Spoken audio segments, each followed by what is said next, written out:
Have you ever stopped yourself from doing something you love just because you were afraid of what people might say? Maybe you wanted to wear something different, or speak your mind, or chase a dream that no one understood. But then you thought, what will they think of me? It happens to almost all of us. We start caring too much about how others see us. And without realizing it, we start building our lives on their opinions, not our hearts. We forget that the more we try to please everyone, the further we move away from ourselves. If you've ever felt like that, this story is for you, because it might help you see something clearly, that your life stops being yours when you start living for other people's eyes. A long time ago, in a quiet village by the hills, there lived a young girl named Mira. She was gentle and hardworking. She helped her mother at home, fetched water from the well, and took care of the small garden behind their hut. But there was one thing that made Mira different. She loved to paint. Every evening, when her work was done, she sat near the river with her small box of colors and painted the world around her, the sky, the trees, the birds, the water. Painting made her happy. It was the only time she felt truly alive. But the people in the village didn't understand her. They said, "Mira wastes her time with colors and dreams. What will painting give her? Can she eat colors?" Some laughed kindly. Others laughed cruelly. Even her relatives said, "She should grow up. Who will marry a girl who spends her days painting clouds?" At first, Mira tried not to care. She smiled, said nothing, and kept painting. But day by day, the words began to hurt her. Each laugh, each judgment, left a small mark on her heart. One evening, after hearing a group of girls mock her, she came home quietly, put away her paints, and said to herself, "Maybe they are right. Maybe I should stop." And so she stopped. Days passed. Mira helped her mother, went to the fields, talked politely to people. But something inside her began to fade.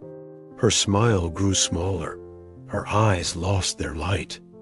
When she walked by the river now, the colors that once called to her felt far away, like a dream she wasn't allowed to have. One evening, an old monk came to the village. He wore simple white clothes and carried a walking stick. People said he was a wise traveler who helped others find peace in their hearts.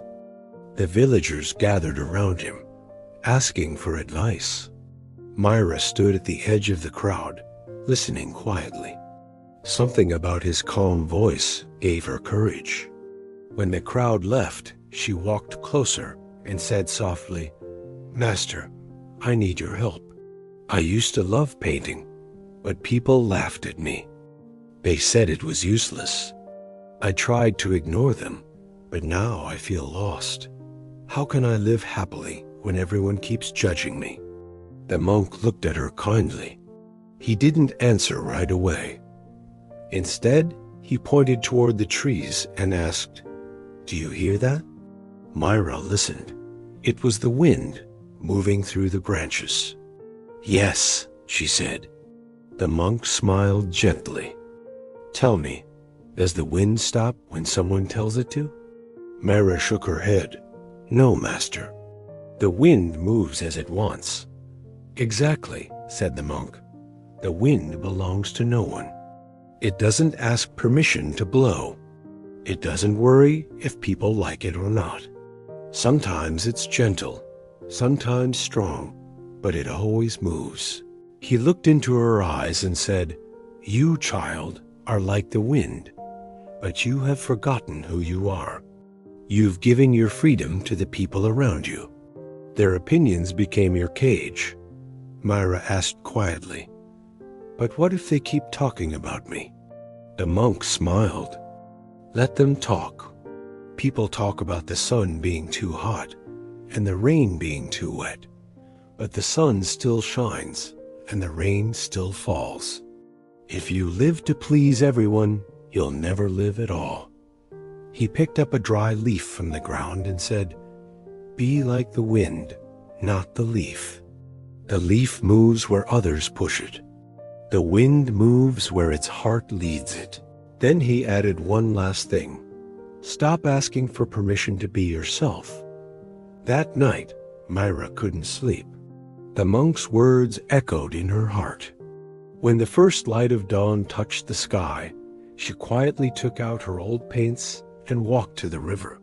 The world was still. Birds were waking up. And Myra sat down and began to paint again, slowly, gently, freely.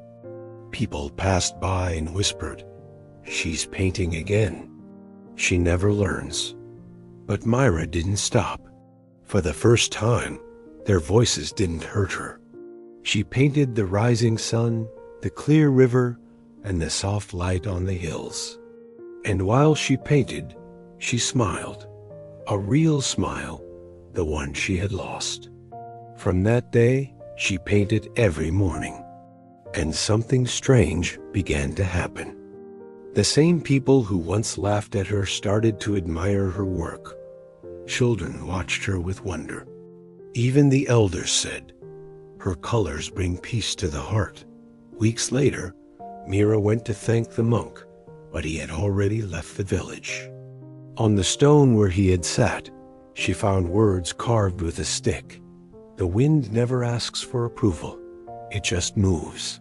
Dear friend, maybe you are like Myra. Maybe you've stopped doing what you love because someone's words made you doubt yourself. But remember this, your life isn't truly yours if you keep living for others' approval. People will always talk. It's what they do. Some will praise, some will mock. But in the end, their words fade. Only your heart remains. So be like the wind. Keep moving, keep creating, keep living your truth. You don't need to explain yourself. You don't need everyone to agree with you. You just need the courage to be who you are. If this story touched your heart, please like the video, leave a comment, and subscribe for more stories like this. Simple stories that remind you to live freely, to follow your heart, and to stop caring what others think. Until next time, stay kind, stay true, and let your wind keep blowing.